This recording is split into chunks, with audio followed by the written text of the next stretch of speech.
बेटा आज हम क्लास 12th के chapter number 1 reproduction in organism इसको डिस्कस करने वाले हैं। इसको हम डिस्कस करते हैं, देखते हैं क्या चीज़ है ये reproduction in organisms. What is reproduction? Reproduction is biological process by which new individual organisms offsprings are produced from their parents. आप समझिए बेटा इसको कि जो रिप्रोडक्शन होता है वो एक बायोलॉजिकल प्रोसेस है जो कि एक इंडिविजुअल एक ऑफस्प्रिंग्स को प्रोड्यूस करता है, ठीक ना। यानी जो प्रोड्यूस करता है वो पेरेंट्स होता है, ये रिप्रोडक्शन कहलाता है। ऑफस्प्रिंग्स का मतलब होता है बेटा संतान, ठीक ना। ऑफस्प्रिंग का मतलब संतान होता है, इसको आप नोट कर लीजिएगा, बहुत इंपॉर्टेंट एक छोटी सी इजी डेफिनेशन है ये। अब देखते हैं कि वाई ऑर्गेनिजम्स रिप्रोड्यूस क्यों करते हैं, ठीक। अब आपको पता है कि every organisms have limited age. समझिए इसको, इस लाइन को भी ध्यान से देखिएगा, इसको क्लियर हो जाएगा आपको कि every organisms have limited age, so it is necessary for the continuation of the generation of particular species rather than the species extinct for the earth. अब आपको पता है बेटा कि जितने भी ऑर्गेनिजम्स होते हैं उनकी एक लिमिटेड एज होती है, तो इसलिए वो ये ज़रूरी हो जाता है कि अपनी वो जनरेशन को कंटिन्यू करने के लिए इस अर्थ पर वो रिप्रोड्यूस करें, नहीं तो उनके अस्तित्व पर संकट आ सकता है, वो एक समय के दौरान वो विलुप्त हो सकते हैं। इसलिए रिप्रोडक्शन ज़रूरी होता है। ऐसा इसलिए होता है बेटा क्योंकि सभी ऑर्गेनिजम्स का अपना एक लिमिटेड एज होता है और बर्न से लेकर के डेथ तक की जो टाइम पीरियड होता है उसको हम लाइफ स्पैन कहते हैं बेटा, ठीक है ना। यहाँ से आप समझ सकते हैं कि बर्न से लेकर के डेथ तक का जो एक टाइम पीरियड होता है वो लाइफ स्पैन कहलाता है। अब ये life span organisms to organisms very करता है बेटा, ठीक ना। ऑर्गेनिजम्स टू ऑर्गेनिज्म ये वेरी करता है। इसमें आप छोटे ऑर्गेनिजम्स को बड़े ऑर्गेनिजम्स से ये नहीं कह सकते हैं कि इस ऑर्गेनिजम्स की लाइफ एज इतनी होगी।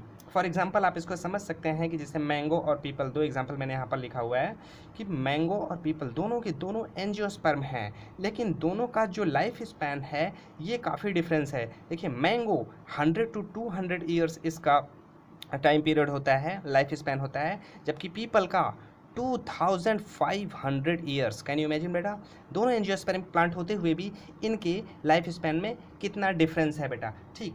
और ढेर सारे एग्जाम्पल्स आपकी किताब में दिए गए हैं, आप किताब में देख करके समझ सकते हैं बेटा। आप इसको नोट भी कर लीजिएगा, बोर्ड के एग्ज़ाम में, नीट के एग्ज़ाम में कई बार पूछा गया है कि सभी ऑर्गेनिजम्स यहाँ पर डिफरेंट ऑर्गेनिज्म दिए गए हैं। और जैसे यहाँ पर एलिफेंट है 60 to 90 ईयर्स इसका लाइफ स्पैन होता है, रोज़ है 5 to 7 ईयर्स है।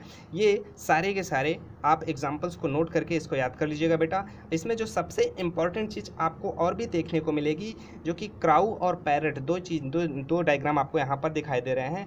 क्राउ और पैरट दोनों ही एवियन क्लास में हैं, एवीज क्लास में आते हैं, जबकि देखिए यहाँ पर क्राउ का 15 ईयर इसका लाइफ स्पैन होता है, जबकि पैरट का यहीं पर बगल में देखिए इसका 140 ईयर्स होता है। कैन यू इमेजिन बेटा, आप समझिए एबीज होते हुए भी दोनों के लाइफ स्पैन में कितना डिफरेंस है बेटा, ठीक। ये दोनों बहुत इंपॉर्टेंट है, याद रखिएगा बेटा इसको, ठीक है ना। आगे बढ़ते हैं हम लोग।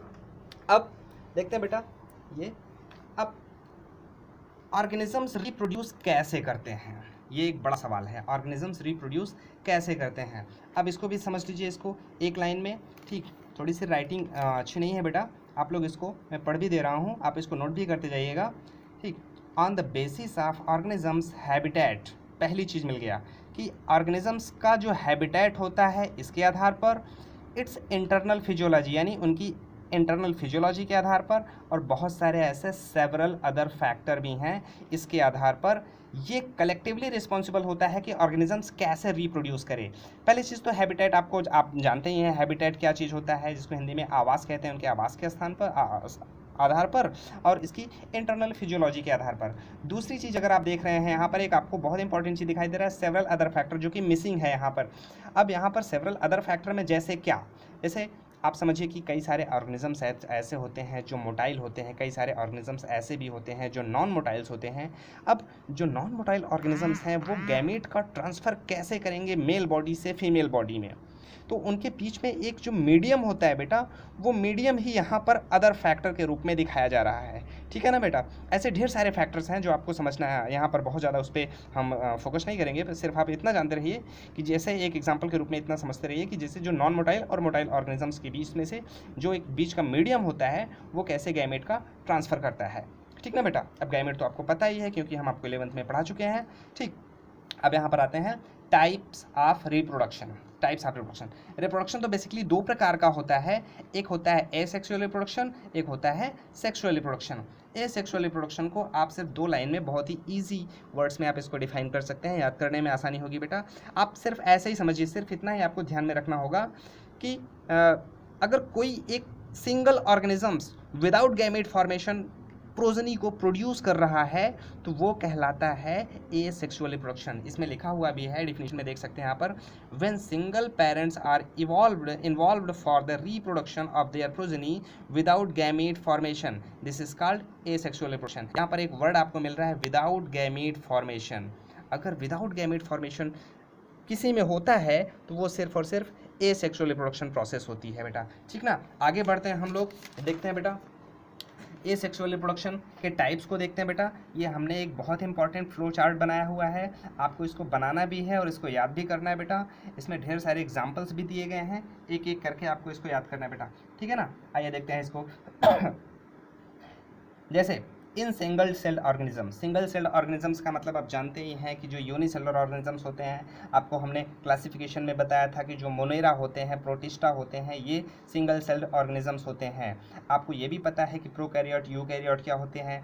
प्रोकैरियोट आपको पता है कि मोनेरा में रखे गए हैं, जो यूकैरियोट्स होते हैं ये यूनिसेलुलर से लेकर के मल्टीसेलुलर दोनों हो सकते हैं। ठीक, तो अब यहाँ पर हम जो सिंगल सेल्ड ऑर्गेनिजम्स हैं जो कि एनसीईआरटी ने मेंशन किया हुआ है, उसको हम देखेंगे कि सिंगल सेल्ड ऑर्गेनिज्म में जो रिप्रोडक्शन का मोड होता है एसेक्सुअल में, वो सबसे इंपॉर्टेंट बाइनरी फिजन होता है। बाइनरी का मतलब होता है बेटा 2, फिजन का मतलब होता है ब्रेक डाउन, यानी 2 भागों में कोई भी ऑर्गेनिजम्स ब्रेक डाउन हो जाता है वो कहलाता है बाइनरी फिजन।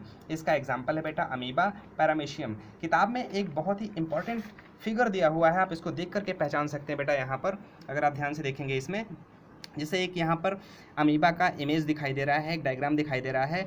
इसमें आपको 2 न्यूक्लियस दिखाई देंगे, जो रेड कलर का दिखाई दे रहा है वो मैक्रोन्यूक्लियस और जो छोटा दिखाई दे रहा है वो माइक्रोन्यूक्लियस। माइक्रोन्यूक्लियस पहले ही डिवाइड हो चुका है बेटा। ठीक ना। अब यहाँ पर अगले डायग्राम में आप देख रहे हैं कि मैक्रोन्यूक्लियस की साइज़ बढ़ रही है, वो अगले इमेज में, अगले डायग्राम में ये डिवाइड हो रहा है। डिवाइड होने के बाद 2 इक्वल पार्ट में टूट करके यहाँ पर डिवाइड हो चुका है, जिसे 2 डॉटर सेल्स यहाँ पर लिखा हुआ है। ठीक ना बेटा। यानी 2 इक्वल पार्ट में डिवाइड हो जाए, इसी को कहते हैं बाइनरी फिजन। यहाँ पर एक और इम्पॉर्टेंट चीज़ बेटा आपको नोट करने के लिए है कि अगर आपसे जैसे कोई पूछ लिया कि जो यूनिसेलुलर ऑर्गेनिजम्स होते हैं इसका लाइफ स्पैन बताइए, तो आपको सिर्फ इतना ही बताना होगा बेटा कि जो यूनिसेलुलर ऑर्गेनिजम्स होते हैं ये इमॉर्टल होते हैं बेटा। ठीक ना। इसका मतलब कि ये अमर होते हैं। क्यों? क्योंकि इनकी कभी नेचुरल डेथ नहीं होती है। सपोज अगर ये ऑर्गेनिज्म एक है, अगर ये एक अगर मर जाएगा तो ये कैसे रिप्रोड्यूस करेगा? अब आप ऐसे समझिए इसको कि ये 2 पार्ट में यहाँ पर डिवाइड हो गया है, ये तो फिर इसका तो कोई पेरेंट्स तो बचा ही नहीं, समझ रहे ना, कोई पेरेंट्स तो बचा ही नहीं। तो इट मीन्स कि ये ऑलवेज इमॉर्टल होते हैं, इनकी कभी नेचुरल डेथ नहीं होती है बेटा। ठीक ना। ये यहाँ पर आपको बाइनरी फिजन का एक बेहतर एग्जांपल दिखाई दे रहा है बेटा। और एक एग्जांपल आप यहाँ पर भी देख सकते हैं बेटा। ठीक ना, जो कि ये भी यूनिसेलुलर है, ईस्ट है, आप जानते ही हैं इसको बेटा, बताया ही हमने आपको 11th में। अब देखो ये एक पेरेंटल सेल है। अब इस पेरेंटल सेल में, ठीक ना, पेरेंटल सेल में एक बडिंग के द्वारा यहाँ पर, ठीक ना, बडिंग के द्वारा यहाँ पर ये डिवाइड कर रहे हैं, लेकिन इसको हम आगे डिस्कस करेंगे। अभी सिर्फ बाइनरी फिजन को हम देख रहे हैं, तो बाइनरी फिजन को सिर्फ आपको इसी डायग्राम पे फोकस करना है, इसको आपको बना भी लेना है बेटा अपनी नोटबुक में। ठीक ना। आगे बढ़ते हैं बेटा, हम लोग टाइप ऑफ एसेक्सुअल रिप्रोडक्शन को डिस्कस कर रहे हैं। आगे देखते हैं बेटा। हाँ देखिए बेटा, अब आते हैं हम लोग algae, fungi, multicellular lower organisms में कैसे एसेक्सुअल रिप्रोडक्शन होता है।